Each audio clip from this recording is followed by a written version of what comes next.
त्या युतीच्या नेत्यांनी विश्वास ठेवून माननीय आमचे सभापती रवींद्र भोंडे साहेब यांना सभापती केलं आणि मला उपसभापती म्हणून इथे बसण्याचा मान प्राप्त करून दिला. त्याबद्दल सर्वप्रथम पहिल्यांदा मी सर्व युतीच्या नेत्यांचा आभार मानतो, कारण त्यांच्याच आशीर्वादाने खास करून कदुरे साहेबांनी या आमच्या जे शेतकरी पण होतं ते निवडून आणण्यासाठी खूप प्रयत्न केले आणि त्यांच्या आशीर्वादाने आज आम्ही निवडून येऊन आणि आज या पदावर मी विराजमान झाले आहे. तसेच आमचे महाराष्ट्र प्रदेशचे अध्यक्ष रवींद्र चव्हाण साहेब यांनी मला आशीर्वाद दिले या निवडणुकीसाठी.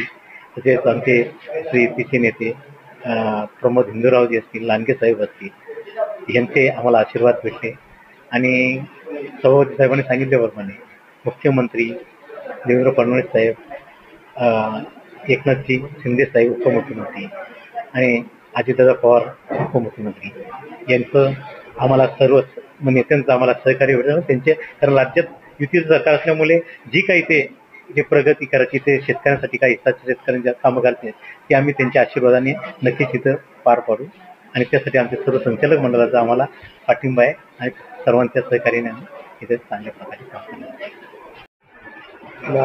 मागील 5 वर्षात बाजार समितीला म्हणजे आपण सगळ्यांनी मिळून कर्जमुक्त केली. बाजार समिती अनेक वर्ष कर्ज होते, त्यामुळे अनेक विकासाभिमुख कामं करणं कठीण जात होतं. आता बाजार समिती कर्जमुक्त झालेली आहे आणि यावेळी प्रथमच महायुतीच्या हाती एक हाती सत्ता आलेली आहे. त्यामुळे महायुतीची राज्यात सत्ता आहे, केंद्रात सत्ता आहे. या दोन्ही सत्तेचा फायदा राज्याचे मुख्यमंत्री फडणवीस साहेब, उपमुख्यमंत्री अजितदादा पवार साहेब, एकनाथजी शिंदे साहेब यांच्या मार्गदर्शनाखाली, तसेच ज्यांनी हे आमचं महायुतीचं पॅनल निवडून आणले ते आमचे प्रेरणास्थान आमदार कदुरे साहेब, प्रमोद हिंदूराव साहेब, गोपालजी लांडगे साहेब, प्रकाशजी पाटील साहेब यांच्या मार्गदर्शनाने आम्ही सगळे मंडळी काम करणार आहोत. ही बाजार समितीमध्ये ज्या काही समस्या आहेत, ही बाजार समिती मध्यवर्ती बाजार समिती आहे, तिच्या विकासासाठी आम्ही सगळी मंडळी काम करणार आहोत. मोदी बसले राजेंद्रदादा पाटील हे आहे, मी आहेत, आम्ही दोघी मिळून सर्व संचालक म्हणून आम्ही चांगल्या प्रकारे बाजार समितीचा विकास करणार आहोत. या ठिकाणी शेतीपूरक वस्तूंसाठी शेती असा कृषी मॉल उभारणीचा एक प्रोजेक्ट बाजार समितीचा आहे. त्यासाठी राखीव भूखंड या ठिकाणी ठेवलेला आहे. त्या राखीव भूखंडावरती कृषी मॉल उभारला जाईल आणि त्या कृषी मॉलमध्ये परिसरातील शेतकऱ्यांचा जो माल असेल त्याला व्यापारपेठ उपलब्ध करून दिली जाईल.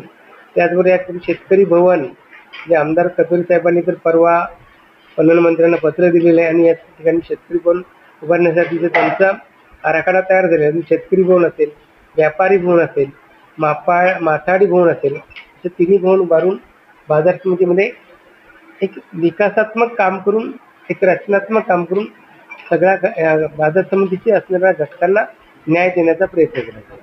अल्पावधीतच लोकप्रिय झालेला भारताचा बुलंद आवाज आपला Bharat channel subscribe, share, like आणि कमेंट्स करायला विसरू नका.